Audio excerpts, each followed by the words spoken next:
Rob here, and as all of you know, Darren Aronofsky's new film, The Black Swan, was released on December 3rd in limited release, which is unfortunately the reason why I haven't been able to review it yet, because it's only playing in major cities right now, and I don't have the time nor the gas to drive over to Chicago and see it. But the good news is it's supposed to be getting a wide release, so hopefully I'll be able to see it and review it for the channel. But in the meantime, I decided to do a video on three of Aronofsky's films, Requiem for a Dream, The Fountain, and The Wrestler. And I won't be reviewing his early shorts or his first feature film, Pi, because the library that I rent my movie from doesn't have them, so I apologize.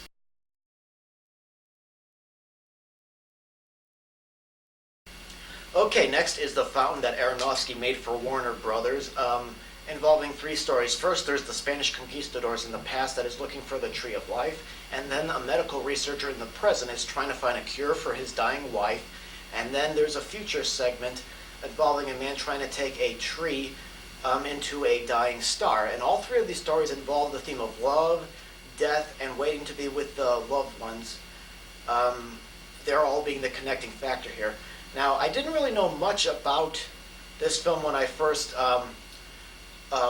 got this movie. I gotta admit, I didn't really like this movie quite as much as I did for Requiem for a Dream. For one thing, because Aronofsky's previous films were independent pictures, this one definitely shows that it has a very large budget.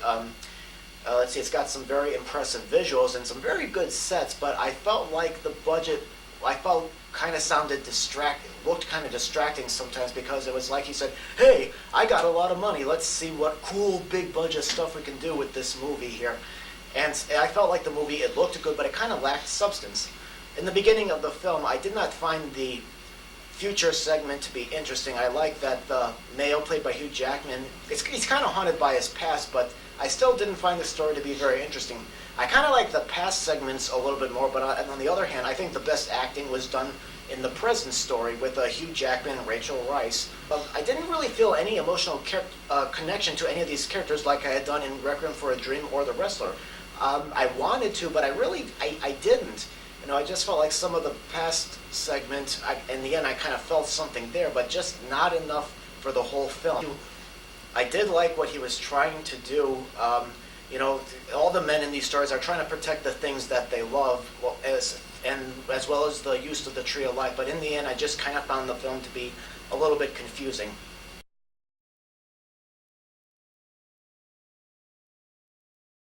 Okay, finally, The Wrestler.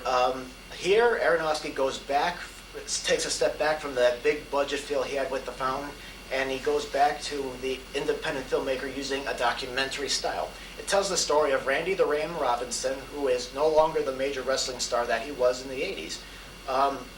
He plays smaller venues on weekends. He works at a store during the week, and in the problems associated with his time as a wrestler that's starting to catch up to him.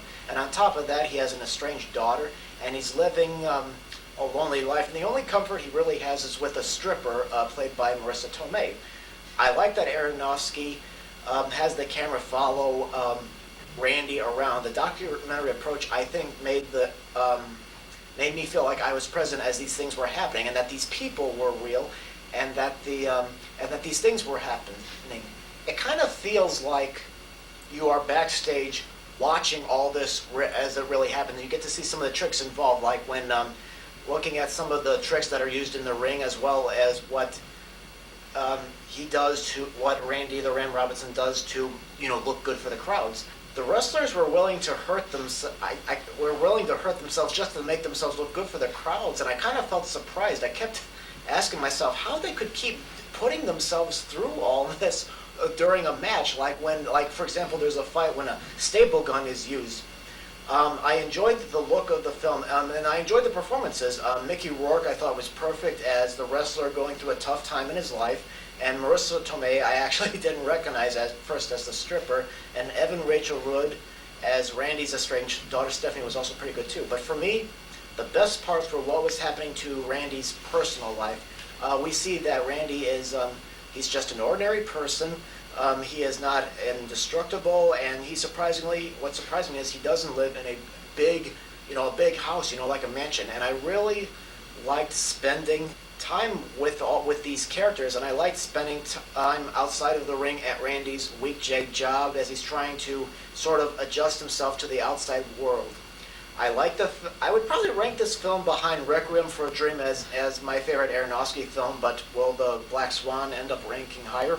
I don't know. So I'll see that film and I'll have to make a decision on that myself. So that's it for my reviews of The Wrestler, The Fountain, and Requiem for a Dream. So you guys know what to do. Leave your comments if you've seen these films, and of course about the video. Thank you very much for watching.